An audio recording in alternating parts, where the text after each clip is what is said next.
Cameroon, Bandung, Africa, Bandung, to the world, Bandung.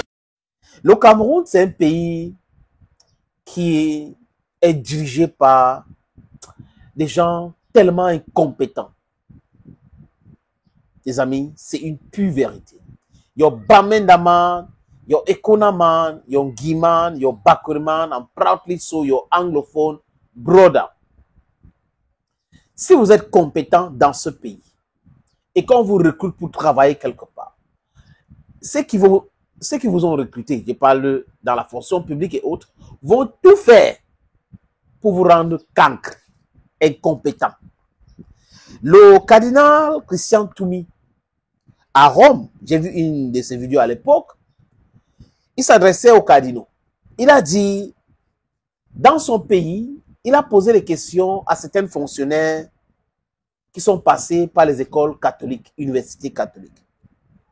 Pourquoi vous aussi, qui avez reçu une éducation correcte, saine, upright, biblique, vous vous comportez comme les autres? Et le cardinal Toumi avait dit quoi? Il dit que les fonctionnaires là lui ont répondu que mon cardinal, on a envie de travailler bien.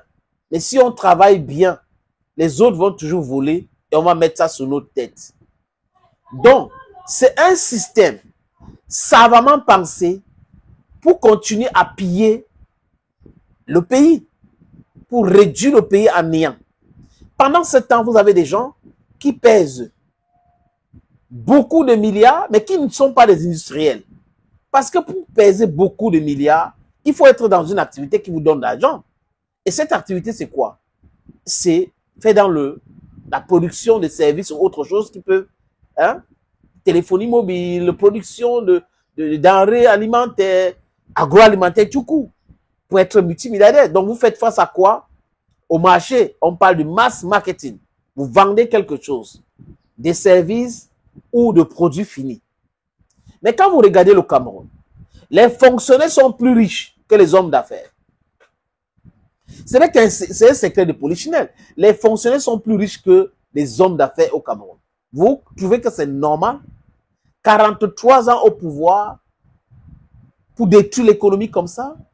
Pour endetter le pays comme ça? Parlons de la CAN. Que Issa Hayatou a pesé de tout son poids pour que le Cameroun organise. Parce que le Cameroun avait organisé une dernière CAN en 72 avec Ahidjo. 72 et 82, ça fait 10 ans. 92, ça fait 20 ans. 2002, ça fait 30 ans. 2012, 40 ans. Mais Issa Hayatou s'est dit, mais 40 ans après, on n'organise pas la CAN au Cameroun, pourquoi? Et le Cameroun a donc postulé et on a octroyé donc l'organisation de la CAN 2019 au Cameroun. C'était une nouvelle version avec beaucoup de stades et beaucoup d'équipes. Et le Cameroun s'est engagé à construire ce stade-là. Bidou Pat, à l'époque, sur Africa 24, a dit que les stades seront prêts. Quand le chef de l'État dit ça va se produire, comme si le chef de l'État, c'est Dieu, il voit tout, il fait tout, et quand il dit on fait, on a déjà vu comment il a dit et on a fait. Et Bidou Pat n'a pas eu l'honnêteté intellectuelle de venir dire qu'il s'excuse par rapport à ces déclarations qu'il avait faites. Allez encore en ligne sur YouTube. Les déclarations de Bidou Pat sont là. Et tous les autres ministres, moi les combis y compris, la construction de ce stade-là, qui gérait ça, on parle de task force. Qu'est-ce qui s'est-il passé?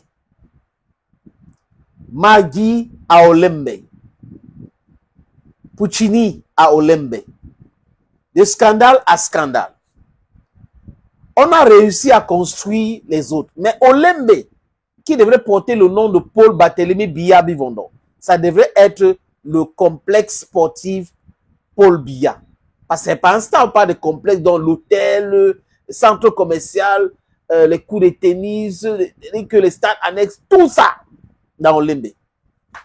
Donc, ils avaient pensé un projet vraiment à l'honneur de Paul Biya. Mais au fur et à mesure, on se rend compte que c'était un gouffre à sous. Parce que tout ce qui s'est passé là-bas, c'était de la corruption, simplement. Les gars bouffaient l'argent des contribuables. Chaque fois, c'était les milliards, il fallait envoyer les milliards, on change un partenaire, l'autre, on change, après on revient sur ça et tout ça. C'est toujours les contribuables qui ont payé et qui continuent de payer le prix fort. Les amis, je reviens avec ce sujet. Beaucoup vous voyez vous-même la qualité des blogueurs que nous avons au Cameroun. La qualité des journalistes dits sportifs que nous avons au Cameroun. La grande majorité sont corrompus. Ils sont corrompus au point où vous ne pouvez imaginer. Regardez cette actualité. Personne d'entre eux ne parle de Olembe. Il n'y a pas d'enquête, rien du tout.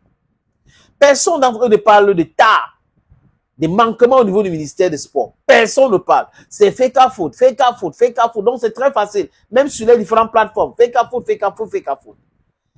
Pourquoi est-ce que vous évitez de parler d'autres sujets? Regardez la Fédération camerounaise de judo, par exemple. J'ai appris que là où on a conçu le siège de la Fédération camerounaise de judo, ça appartient au président actuel. Vous comprenez cela? Et que c'était l'aide que le Japon avait envoyée au Cameroun. Donc, le gars aurait acheté dans le terrain à son nom et construit le siège à son nom. Donc, s'il n'est pas président, ça sera très compliqué. Vous-même, vous avez compris ce que le frère, l'oncle d'Emmanuel Afenou a dit concernant le communiqué du président de la Fédération de judo. Mensonge, mensonge, mensonge sur toute la ligne. Je vous avais dit ici que je ne faisais pas confiance à ces gens-là et j'avais parlé de mensonge par rapport à ce communiqué. Voilà, pour vous les amis, ça vient de tomber encore. Donc nous sommes dans un pays où ce sont les incompétents qui nous gouvernent et ils gouvernent avec d'autres choses dans leur tête. Ou c'est l'enrichissement illicite, ou c'est, je sais pas, il y a des gens plus intelligents que moi, plus outillés que moi, qui peuvent mieux expliquer ces choses-là. But I don't know what's wrong with some of them.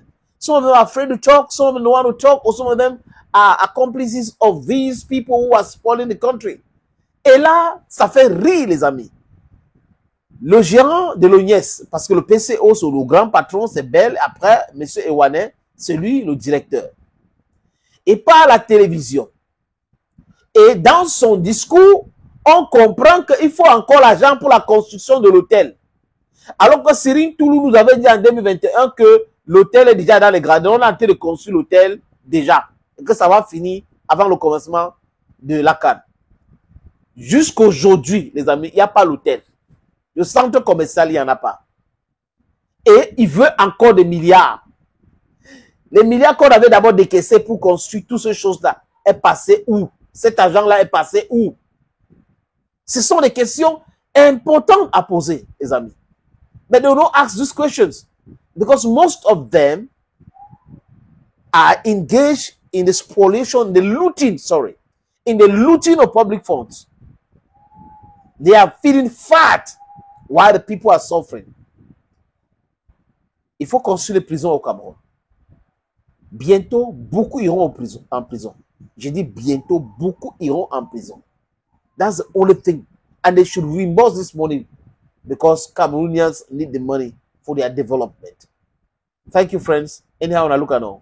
Mamena Mandongoi. Cameroon, Bandu, Africa, Bandu, to the world, Bandu.